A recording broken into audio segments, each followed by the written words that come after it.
Buenas tardes, es un gusto para mí estar acá con todos ustedes, al par de importantes panelistas.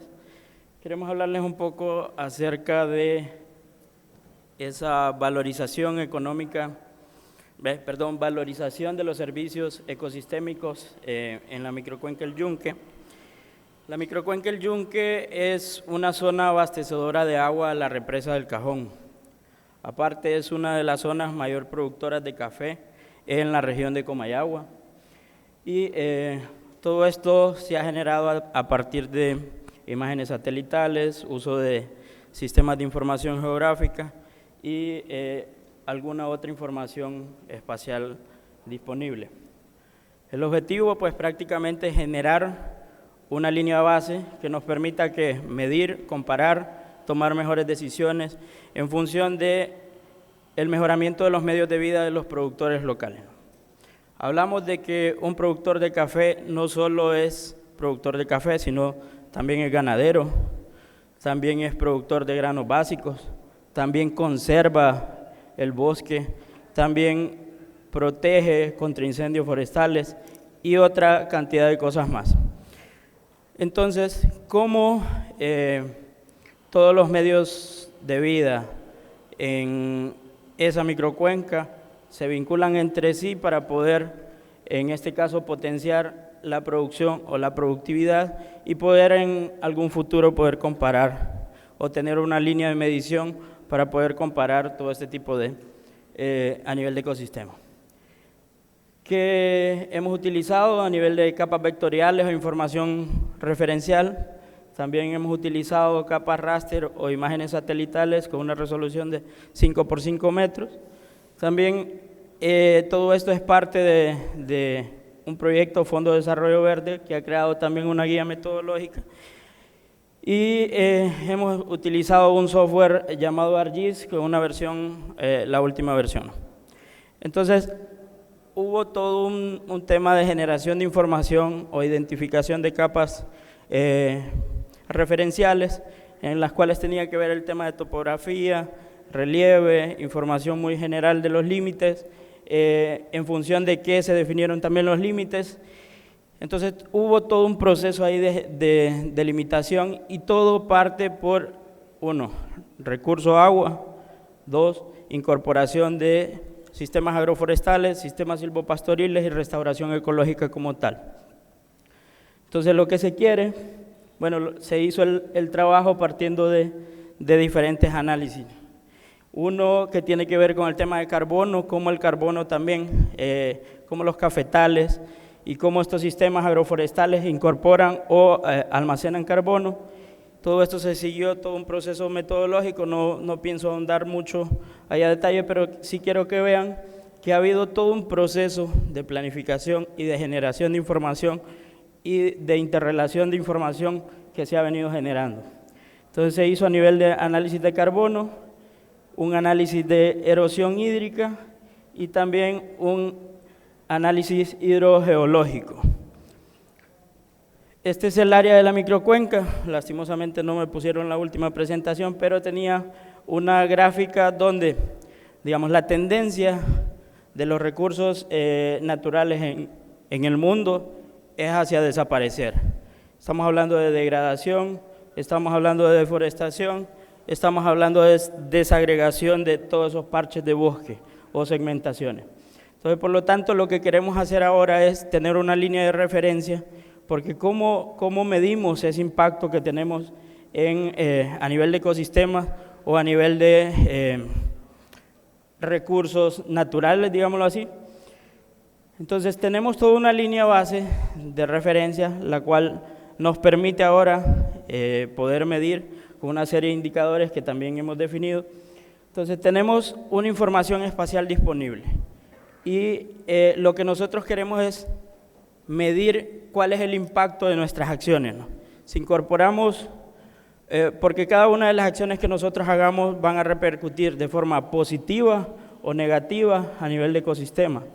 Entonces, lo que estamos haciendo en este caso es, si ustedes ven toda esa zona en rojo,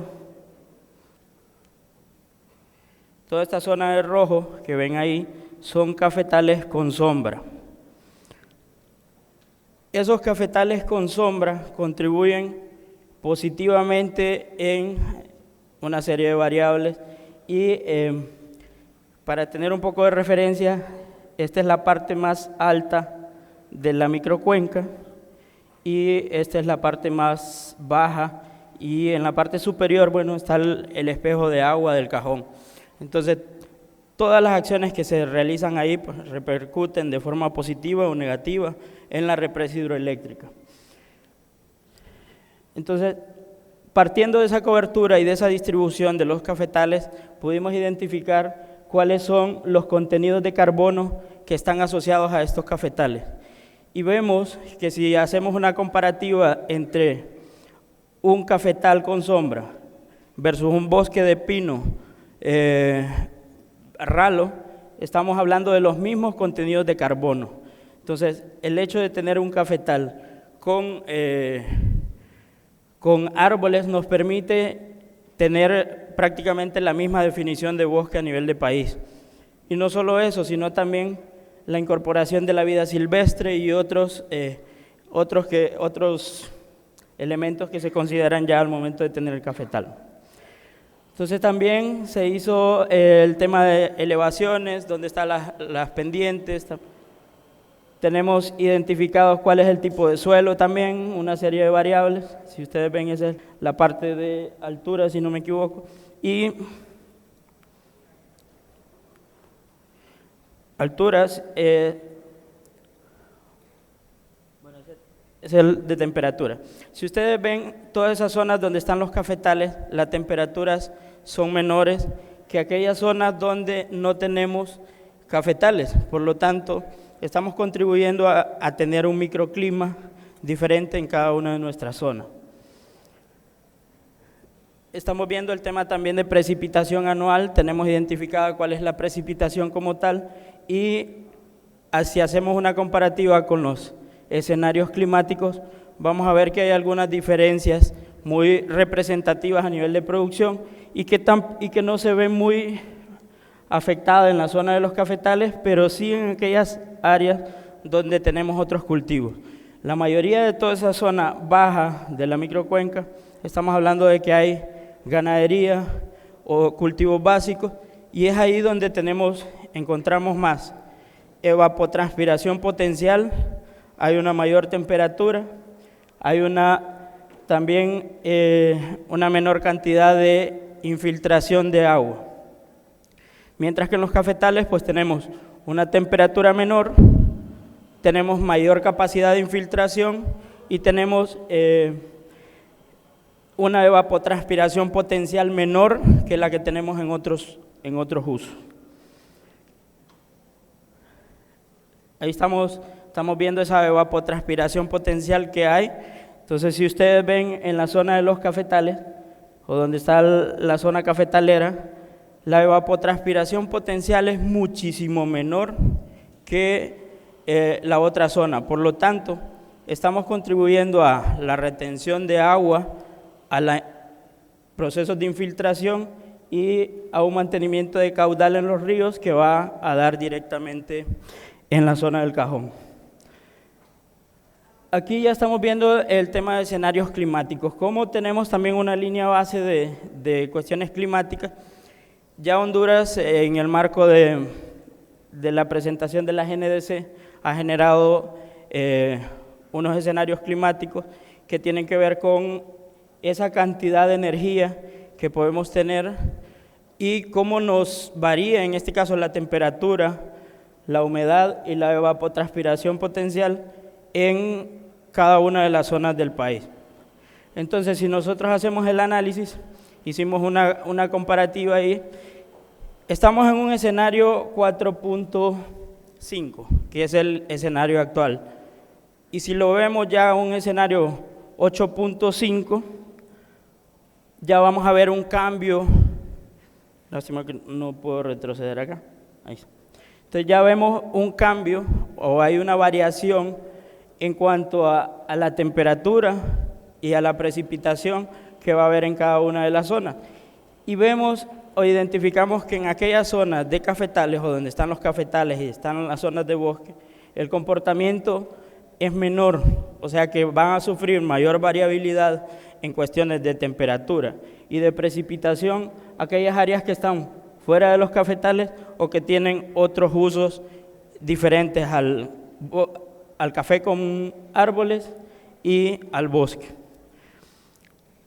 Entonces, si vemos, hay un pequeño cambio, digamos, los escenarios que tenemos están al año 2030 y al año 2080. Y solo hemos identificado que vamos a tener de aquí al 2030 una variabilidad de 1.1 grados centígrados, o sea que nos va a aumentar la temperatura 1.1 grados.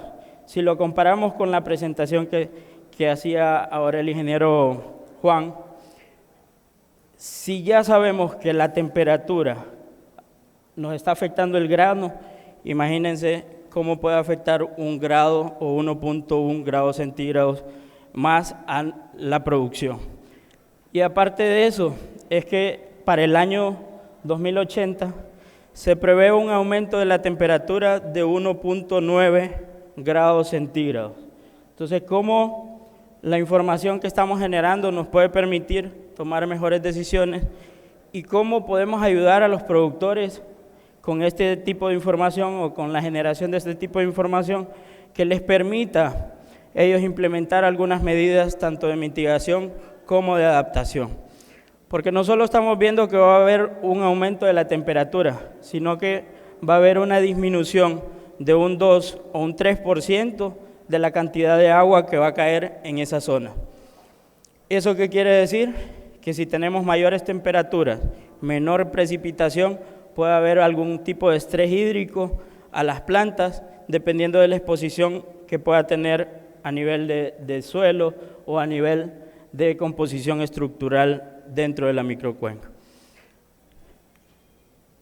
Entonces, aquí una comparativa en cuanto a los escenarios 4.5 y 8.5. El escenario 4.5 es el que se considera que actualmente es hacia dónde vamos. Ya el IPCC nos dijo que estamos en una etapa ya casi sin retorno, o sea que si pasamos de ese escenario 4.5 podemos ya no poder bajar la temperatura de la Tierra. Pero algo que quiero que vean también aquí es cómo a nivel de temperatura la afectación va a ser mayor en aquellas áreas donde no tenemos cafetales, digámoslo así, mientras que aquellas áreas donde tenemos cafetales va a ser menos afectada o la variabilidad climática va a ser menor que en aquellas otras áreas donde sí tenemos en este caso otro tipo de cultivo.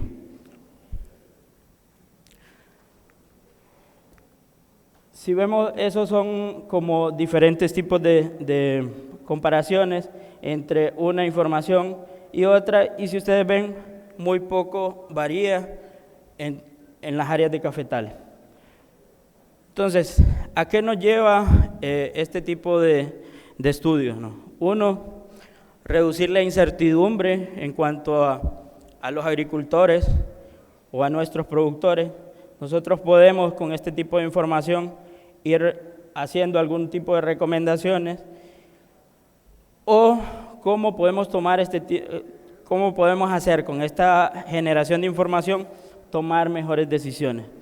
También podemos tener una mayor capacidad de adaptación. Ya sabemos que el escenario que vamos a tener al año 2030 va a ser una disminución, un aumento de la temperatura y una disminución de la precipitación. Entonces, ¿qué medidas o qué acciones deberemos de tomar con los productores para poder adaptarnos y mitigar estos efectos del cambio climático? También se pueden desarrollar sistemas de alerta temprana, ya con toda la generación de esta información y ya con la automatización de los procesos, podemos generar sistemas de alerta temprana que vayan a nivel de generación de información periódica que nos permita tomar mejores decisiones. La caficultura, como un sistema agroforestal, nos permite poder capturar carbono. Y esto pues nos permite, uno, gestionar recursos orientados al tema de cambio climático. Vemos que el mismo cafetal puede ser considerado como un bosque en términos de carbono. el almacenamiento puede ser igual o mejor que un bosque de coníferas como tal, y por lo tanto podemos recomendar que los sistemas agroforestales, mediante la caficultura, pueden restaurar aquellas áreas que están degradadas. Digamos, todas esas áreas que tienen otros usos podrían convertirse a cafetales y poder contribuir con esa meta o ese compromiso de país que tenemos de restaurar 1 millón de hectáreas y también poder cumplir con todos estos compromisos. Y otra cuestión es que si tenemos este tipo de información y podemos analizarla, vamos a poder tomar mejores decisiones en pro del mejoramiento de los medios de vida de las comunidades locales y en este caso de nuestros productores. Con esto quería cerrar. Muchísimas gracias.